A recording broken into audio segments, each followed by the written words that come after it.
আমাদের সকলের জীবনে একটা লক্ষ্য থাকে যেটা আমরা লাভ করতে চাই। ঠিক যেন একটা প্রতিস্পর্ধা বিদ্যমান যে কে সব থেকে আগে নিজের লক্ষ্যে পৌঁছতে পারবে। আর সেই জন্য আমরা সকলেই খুব তাড়াতাড়ি এগোতে চেষ্টা করি, বড় এবং দীর্ঘ পদক্ষেপ ফেলি যাতে তাড়াতাড়ি নিজের লক্ষ্যে পৌঁছতে পারি। কিন্তু এক অত্যন্ত গুরুত্বপূর্ণ বিষয় আছে, সবসময় লক্ষ্য সামনে থাকবে না, কখনো কখনো তা খুঁজতে হয়। এই যাত্রা খুব কঠিন হতে পারে। আর ঠিক এই কারণেই সবসময় দ্রুত গতিতে চলা বা তাড়াতাড়ি পথে চলা সেটা আবশ্যক নয়। তার থেকেও বেশি গুরুত্বপূর্ণ হলো ভেবেচিন্তে তারপর পথ চলা। যদি ভেবেচিন্তে পদক্ষেপ ফেলেন, চলতে পারেন, তাহলে সেটাই সর্বশ্রেষ্ঠ পদক্ষেপ। কখন কোন দিকে যেতে হবে, কখন কোথায় দিক পাল্টানো যাবে না, কখন গতি বেশি রাখতে হবে, কখন কম, কখন থামবো, কখন চলবো, এই সব কিছুর বিষয়ে জ্ঞান অত্যন্ত গুরুত্বপূর্ণ এবং ভেবে চিন্তে চলতেই হবে। সেই জন্য শুধু তীব্র গতিতে সামনে এগোলে চলবে না, ভাবনা চিন্তা করে এগোতে হবে। আসুন আমার সাথে ভালোবেসে বলুন, রাধা রাধা। শব্দ শব্দ আসলে কি? শুধুই কয়েকটি অক্ষরের সমষ্টি, নাকি আমাদের বাণী? এই শব্দ এমন এক শক্তি যা কাউকেই নিজের বশবর্তী করে ফেলতে পারে। শব্দ এমন এক অস্ত্র যা কাউকে ক্ষত বিক্ষত করে দিতে পারে। এই শব্দ হলো একটি নাদ স্বরূপ যা কোনো ঘুমন্ত ব্যক্তিকেও জাগিয়ে তুলতে পারে এবং নিজের লক্ষ্যের দিকে অগ্রসর করতে পারে।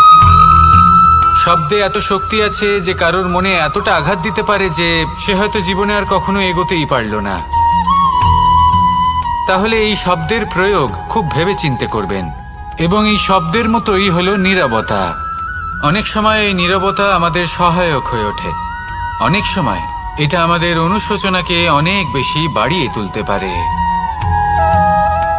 ভীষ্ম পিতামহ, অঙ্গরাজ কর্ণ যখন দ্রৌপদীর বস্ত্রহরণ হচ্ছিল তখন এনারা নীরব ছিলেন।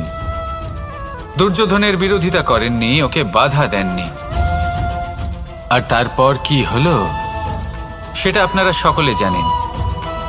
দেখতে গেলে নীরবতা চুপ করে থাকা, কিন্তু যদি কোনো দুষ্টের সামনে চুপ করে থাকেন, যদি তার বিরোধিতা না করতে পারেন, তাহলে এই নীরবতাই অনেক বড় পাপের আকার ধারণ করে।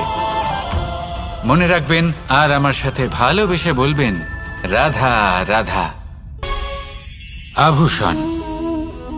কার না ভালো লাগে এই আভূষণ? আমরা পরিশ্রম করি, ধন অর্জন করি আর আভূষণ কিনে থাকি, কখনো নিজের জন্য, কখনো বা তাদের জন্য যাকে আমরা ভালোবাসি, বা তাদের জন্য যাকে আমরা সম্মান করি। হয়তো সেই জন্যই সীতা চূড়ামণি ধারণ করেছিলেন এবং আমি সামন্তকমণি। কিন্তু এটাই কি সেই প্রকৃত আভূষণ যা আপনার মূল্য বৃদ্ধি করে? না। শ্রীরামের আভূষণ হলো ওনার নম্র ভদ্র ব্যবহার। মাতা সীতার আভূষণ হলো ওনার সততা, ওনার নিষ্ঠা, ওনার ত্যাগ। অর্জুনের আভূষণ ছিল ওনার একাগ্রতা। রাধার আভূষণ ওনার প্রেম। এই আভূষণ কোথাও নেই, আপনার মনে আছে। যদি আপনার মনে মিষ্টতা থাকে, তা শান্ত হয়, তাতে সততা থাকে, নিষ্ঠা থাকে এবং প্রেম থাকে, তাহলে আপনার অন্য আর কোনো আভূষণের কোনো প্রয়োজন নেই। আপনি যতই ভিড়ের মাঝে থাকুন, আপনার ঔজ্জ্বল্য চোখে পড়বে। আসুন আর আমার সাথে ভালোবেসে বলুন, রাধা রাধা। এই সংসারের সবথেকে বড় সত্যি হলো জন্ম এবং মৃত্যু।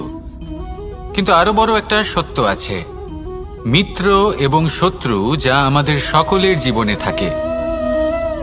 মিত্র সে যে আমাদের সঙ্গ দেয় এবং সংসারের সবথেকে উঁচু শিখরে আমাদের নিয়ে যায়, এবং শত্রু সে যে যে কোনো মুহূর্তে যে কোনো শিখর থেকে আমাদের নিচে ফেলে দিতে পারে। এবার বিচিত্র ব্যাপার হলো এটাই যে আমরা নিজেরাই এদের সাথে নিয়ে চলি, নিজেরাই এদের পালন করি। তা কি করে? প্রথমে বুঝুন এই মিত্র এবং শত্রু কারা। আপনার নিজের মন, আর কেউ নয়। এই মনই হলো মিত্র। যখন তাতে ভারসাম্য বজায় থাকে, তা নিয়ন্ত্রিত থাকে, তা পবিত্র হয়। কিন্তু যদি এই মন অনিয়ন্ত্রিত হয়ে পড়ে, যদি আপনাকে সে নিয়ন্ত্রণ করতে শুরু করে, তখন সেই আপনার সবথেকে বড় শত্রু হয়। সেই জন্য এই মনের ওপর নিয়ন্ত্রণ রাখতে শিখুন, এতে ভারসাম্য বজায় রাখতে শিখুন। তাহলে আপনি এমন এক বন্ধুকে পাবেন যে আপনাকে এই সংসারের শিখরে পৌঁছে দেবে। আসুন আমার সাথে ভালোবেসে বলুন, রাধা রাধা।